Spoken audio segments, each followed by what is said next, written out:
Kira ini cuma mimpi. Ini juga mimpi, Wi. Jujur sama kami. Kamu kemana? Kalau kamu keluar lewat pintu sebelah sana, bencana. Ada banyak hal yang manusia tidak pernah bisa mengerti di dunia ini. Mereka hidup dengan nyaman, dengan membatasi diri dari kenyataan-kenyataan yang tidak pernah bisa mereka terima.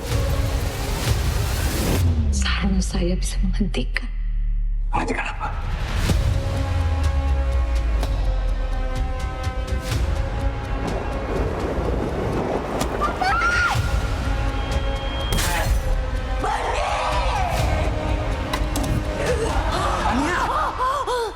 Lu lihat tadi gue nyekek leher gue sendiri.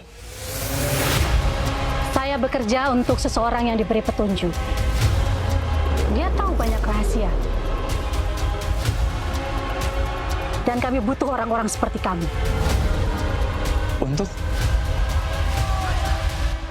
Untuk menyelamatkan kemanusiaan.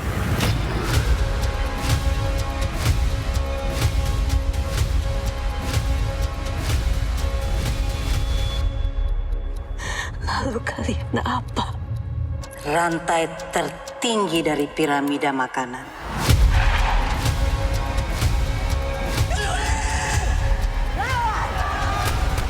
Ambil kendali.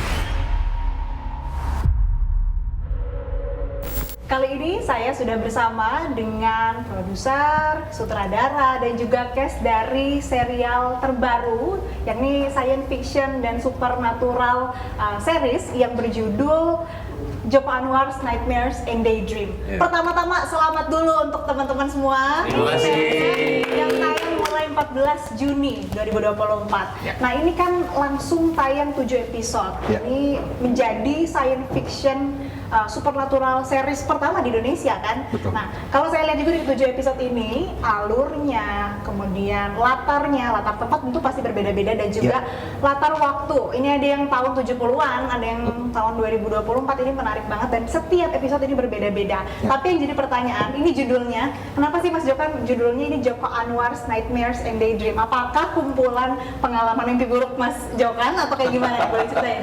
Jadi ada dua sebenarnya. Kenapa judulnya adalah Nightmares and Daydreams? Yang pertama,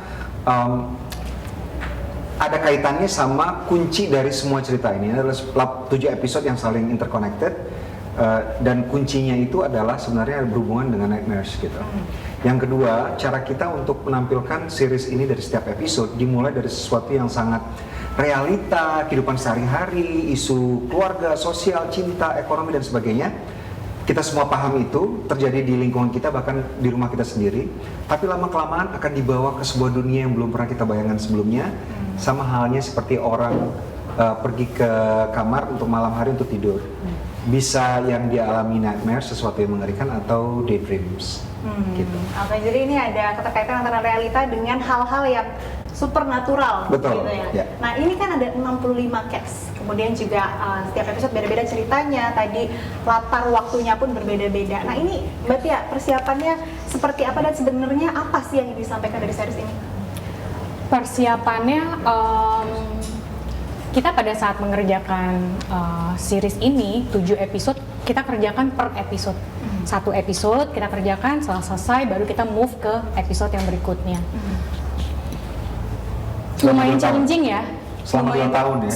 2 tahun lebih Bang, 2 2 tahun tahun lebih. setengah ya. Kita mulai awal pertama kali kita brainstorm bareng Abang Joko tuh 2021 akhir, dan kita mulai persiapan itu di April 2022. Kita syuting Juni 2022 episode pertama, episode terakhir itu kita syuting Juni 2023. Itu baru ngomongin produksinya. Mengumpulkan pemain yang sebegitu banyak. Tadi disebut 65, itu baru sebagian, belum semuanya. Itu baru nama-nama yang udah kita umumkan. Nanti ketika nonton seriesnya, itu lebih banyak lagi orang-orangnya. Betul.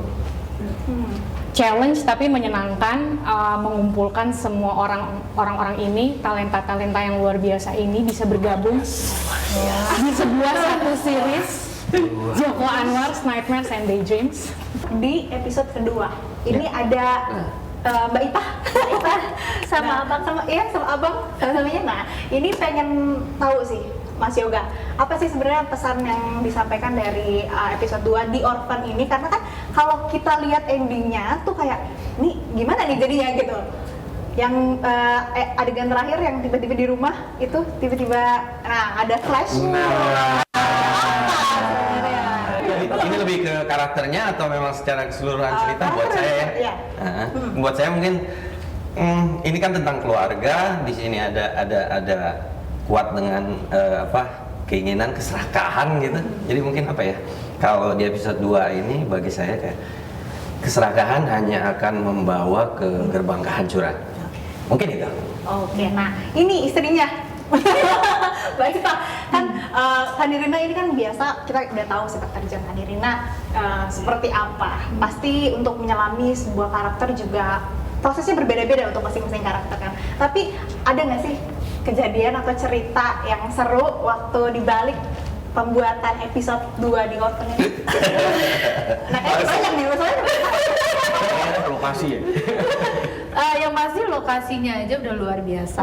Maksudnya memang di situ kita di luar dari kebiasaan kita dan juga dari situ tumbuh respect yang besar banget oleh orang-orang yang tinggal di daerah tempat pembuangan sampah, which is Bantar Gebang gitu loh.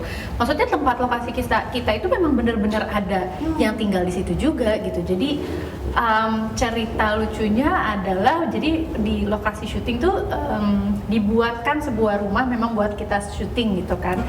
Tapi memang kan beneran di atas timbunan sampah itu gitu loh. Jadi sebegitu sudah dibuatkan penutup apa segala macam, tetap pas kita lagi duduk, kita lagi syuting, lagi adegan, tiba-tiba aduh ada yang gigit di bagian bawah gitu. Tapi kan the show must go on kan, jadi kayak oke, masih adegan jalan terus, gimana sih bang, cut, sakit banget gitu, apaan gitu. Makanya dari situ mengucapkan totally respect buat semua orang yang di situ, dan mereka adalah orang-orang yang membantu kehidupan kita loh. Maksudnya tempat kita memilah sampah dan segala macam, tempatnya kan di situ. Tempat kita makanya hargailah orang-orang siapapun itu. Dan kitanya juga mudah-mudahan lebih ingat lagi untuk lebih disiplin buang sampah gitu loh. Maksudnya jadi aku jadi keinget dan little things lah gitu. Dan itu pasti jadi kesan yang mendalam ya selama karir. Iya, ini emang luar biasa loh kalau lagi begitu berdua begitu gandengan tangan banget. Luar biasa ini. Asli mendalam. Mendalam. Berkesan juga nih Om Lukman sama Mbak Sita, ini keren banget karakternya di sana. Apalagi Mbak Sita ini munculnya nggak cuma sekali ya.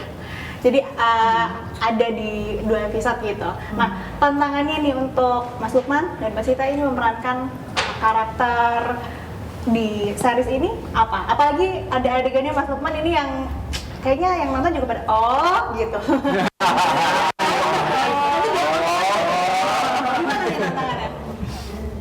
Oke, sebenarnya sih yang menarik karena ada dua kurun waktu yang berbeda. Ada 2 waktu yang berbeda yang dimainkan oleh karakter saya gitu. Jadi itu dibedakan dalam tentu saja dengan make up dan sebenarnya dengan penurunan berat badan sebenarnya waktu itu. Jadi itu tantangan saya pada saat itu. Ceritain dong gimana proses itu. Oh, luar biasa sekali sih.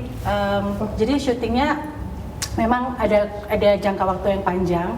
Jadi saya dikasih waktu yang cukup panjang juga untuk menurunkan lumayan sampai 20 kilo waktu itu. Dan akhirnya itu menjadi pengalaman tersendiri buat saya gitu. Itu aja sih kayaknya kalau dilihat dari tantangan syuting di Nightmares and Daydreams ini, ya itu tadi paling deg-degan ini. Aduh, udah turun berapa nih hari ini? Udah turun berapa? Oke. Iya gitu. Oh, Lukman. Tadi kan dibilang 2 tahun ya, yang menarik rambutnya dari hitam sampai putih. Ya menarik banget sih, maksudnya kalau kita tarik ke belakang waktu pertama kali Joko minta ngajakin ketemuan, Joko presentasi dengan jelas detail banget gitu, langsung wah ini sih menarik banget ya. Terus di konsepnya ceritanya bagian aku kan menggambarkan di situasi di satu daerah yang memang kehidupannya nggak mudah gitu. Bagaimana kita juga melihat kalau kita ngomong nelayan, kita negara bahari, tapi kehidupan nelayan ternyata nggak seperti yang dikatakan bahwa negara bahari harusnya nelayannya makmur. Dan menarik lagi settingnya kan kalau yang bagian aku tuh di bagian tahun 80-an. Bagaimana juga gambarin situasi 80-an, ada situasi antara situasi yang sebelah sini tuh daerah yang makmur dengan gedung-gedungnya, sebelah sini sebuah daerah nelayan yang sangat sulit gitu. Apalagi ini nelayan kerang bukan nelayan ikan gitu. Terus Joko bikin setnya juga keren banget tuh. Jadi bawa berapa karung kerang ya? Kita bawa 14 truk kerang.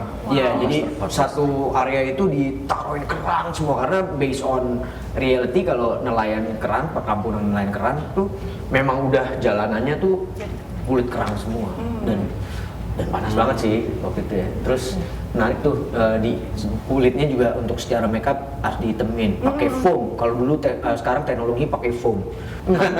Challenging banget, tiap episode ada aja ceritanya, ada aja effortnya yang lebih gitu ya untuk bisa menyajikan satu series Joko Anwar Nightmares and Daydream ini. Oke, terima kasih Mas Joko. Terima kasih. Sukses selalu, semoga nanti ini bisa mudah diterima di masyarakat Indonesia. Amin. Baru dan semoga kalau saya sih nunggu season 2 kalau ada. Gak usah sih, kita juga nunggu season 2.